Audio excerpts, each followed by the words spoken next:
Olá! Você sabia que a cada 3 crianças no Brasil, na faixa etária de 5 a 9 anos, uma já apresenta excesso de peso?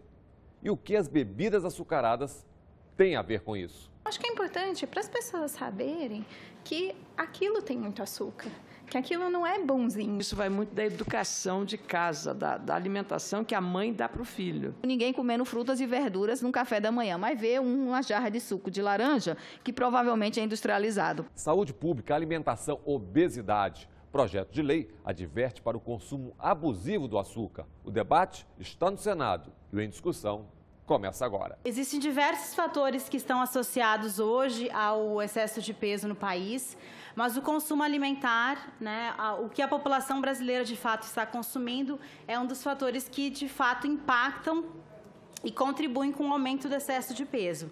Esses mesmos inquéritos têm mostrado que crianças, antes mesmo de 2 anos de idade, já estão consumindo alimentos que são ricos em açúcar, gordura e sal, como refrigerantes, bolacha recheada, salgadinhos. Quando nós olhamos as crianças em idade escolar, também existe uma elevada frequência, 30% das crianças em idade escolar já consomem refrigerantes, 30% consomem biscoitos, então existe um perfil alimentar de consumo de alimentos não saudáveis.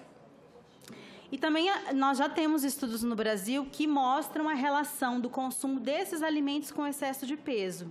Então, por meio da pesquisa de orçamento familiar, foi possível observar que a população brasileira que hoje no Brasil tem mais excesso de peso é a população que mais consome alimentos ultraprocessados, que são alimentos ricos em açúcar, gordura e sal, e que contribuem, então, para aumentar a quantidade de energia que a população consome. Quando nós avaliamos a participação desse açúcar, quais são os alimentos que contribuem para a maior ingestão de açúcar no Brasil, também por meio de uma análise da pesquisa de orçamento familiar, foi possível observar que 40% desse açúcar vem de refrigerantes e sucos adoçados. Então, os produtos que mais contribuem para a ingestão de açúcar no Brasil hoje são as bebidas açucaradas. E depois é a bolacha e biscoitos e, por terceiro, chocolate em pó.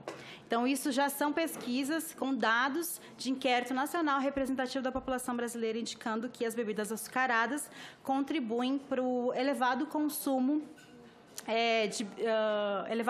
de açúcar no Brasil. Nós temos dados, senador, que o consumo de refrigerantes hoje, numa população que passou de nível de pobreza para um patamar acima, está aumentando e diminuindo o consumo de frutas e verduras e legumes. E o que é isso se não é status? Você entrar na fila de um supermercado, a sua cestinha ou seu carrinho de supermercado tem que ter alguns alimentos que relembrem status de nível superior, de nível de classe média. Então, óbvio que chips muito, se vê isso nos carrinhos, da população pobre, pessoal de Bolsa Família, a gente trabalhando com eles nas escolas, trabalhando com eles no Ministério da Saúde, com o Ministério da Saúde e na Secretaria de Saúde, pelo Programa de Saúde Escolar, por vários outros programas. A gente tem uma preocupação grande porque tem uma tese de doutorado de uma doutora Michele, que é nutricionista, hoje ela é coordenadora da CGAN, que a Gisela está aqui, que mostra o custo da obesidade para o SUS. Um custo altíssimo, senador, que chega na ordem aproximadamente, em 2014, de 488 milhões de reais.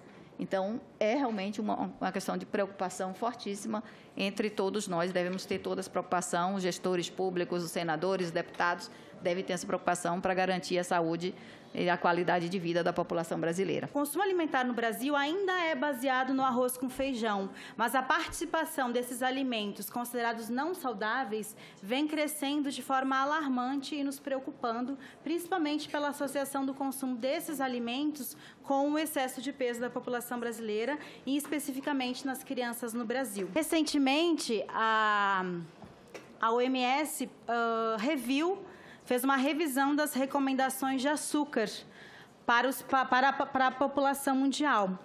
E a Organização Mundial da Saúde recomenda que a ingestão de açúcar seja de, no máximo, 10% da energia ingerida por um indivíduo.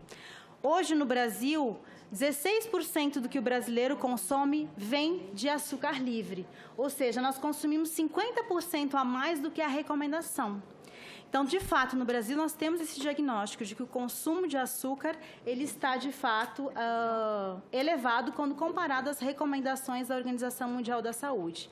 E nós sabemos que o consumo de açúcar livre de forma excessiva é um dos fatores que contribuem com o aumento do excesso de peso e da obesidade no país. A obesidade é uma doença complexa, multifatorial e que tem consequências para o paciente e para a sociedade. É uma doença muito custosa, né? Ela está relacionada a doenças cardiovasculares e a diabetes. A Organização Mundial de Saúde, ela recomenda que uma dieta, ela tenha 10% do valor calórico em torno de açúcares adicionados.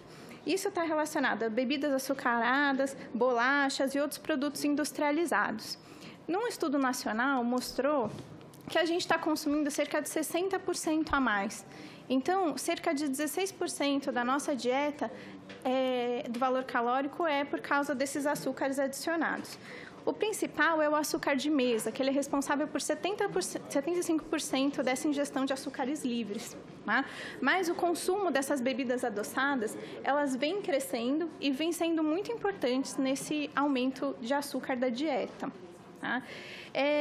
Há várias pesquisas que mostram que é dose dependente, quanto mais a quantidade de açúcar e bebidas industrializadas, maior o risco de obesidade.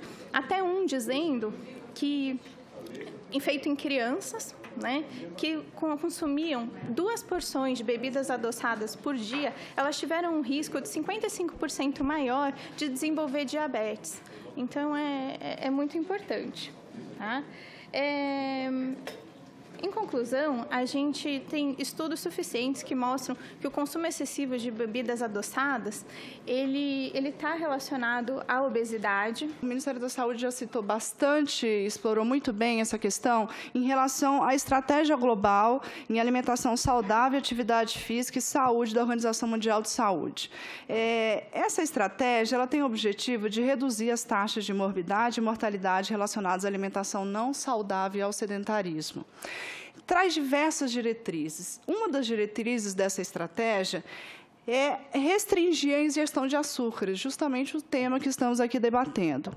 Mas essa estratégia ela não se foca só no açúcar, né? Para a gente contribuir para a redução das doenças crônicas não transmissíveis, a gente precisa também focar em outros aspectos. Além do açúcar, existem outros nutrientes de preocupação. A gente tem a questão do sódio, que pode contribuir para essas doenças, gordura trans e gorduras saturadas. É preciso aumentar a prática de atividades físicas, consumir mais frutas e outros vegetais.